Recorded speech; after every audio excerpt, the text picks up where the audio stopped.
So I'm going to do a little bit of a demo here on how I might approach this this process of taking one font and applying it from one logo to another. So I saw a student doing this today, and I thought it was a good example. So I'm gonna use this Tesla and Supreme, and we're gonna take Tesla. We're gonna take the Supreme logo, and we're gonna at least start the process of doing the Tesla word mark using these letters. So first thing I'm going to do is I'm going to take a quick look at this and get a sense of what I need. I know I need the letters S-U-P-R-E-M-E, so I'm going to put those here. Okay, so Supreme. I know what I'm looking at. It gives me a sense of what I need to start thinking about here. That's fine. And then I'm going to kind of get a sense of what I see here. And I'm noticing that this is here. There's some curves. We're working with like kind of a grid system.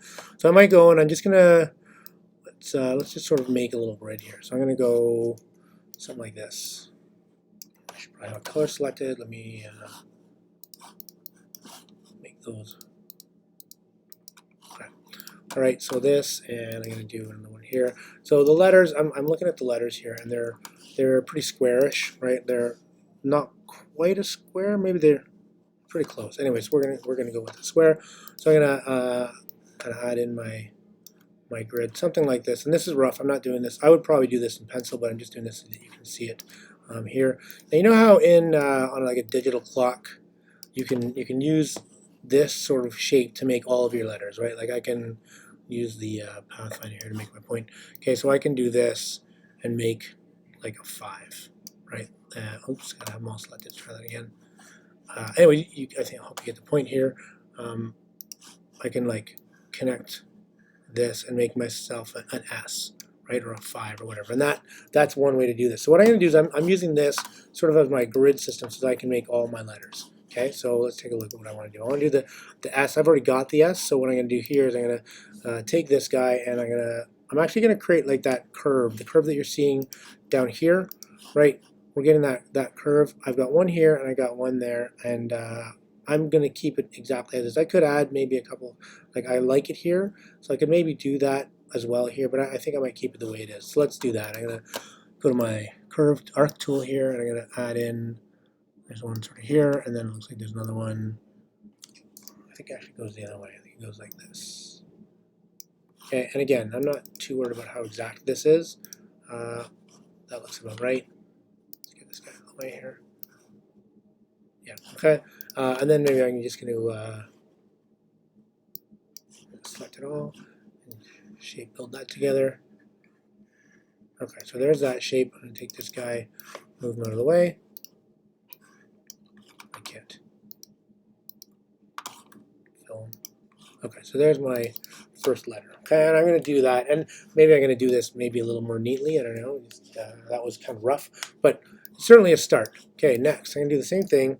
Now I probably actually should have duplicated that, but for the purposes of where I'm just going to undo, so I'm back to where I was. If I'm going to do the U, okay, I'm going to do the same kind of deal, right? So my U is going to look like this, and I want to make some choices about this. So let's take a look at my letters I have. I could use this L and kind of add a line here, right, which is going to give me my U. But I did that earlier, but what I kind of felt was this shape here, it shows up a bunch of times, and it's obviously an important part of this typography of this brand. So I want to use this as much as possible. So I could do this L like this, and I'll show you what that looks fine. But I'm going to show you actually what I think is maybe a stronger choice. So like there's my curve, and then I'm going to I kind of missed with that. I'm going to move that over a little bit.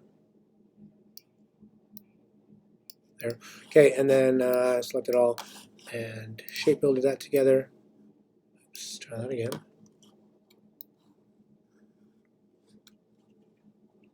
Okay, and that'll be fine for my U. Flip that. Okay, there's our U. But I think what might be a stronger choice, so I'm going to undo this, is I'm going to add this curve in here as well. Missed. Try that again. And again I missed.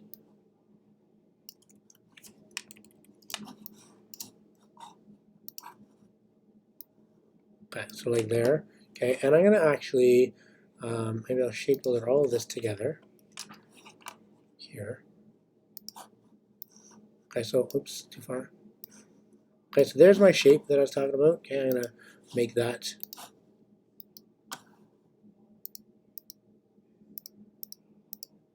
Okay, so there's that shape. And then what I might do is add in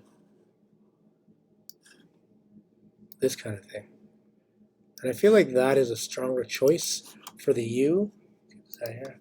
The U, right, based on what I'm seeing here, I think this is a stronger choice. It looks more like that brand. So I'm going to keep that as my U.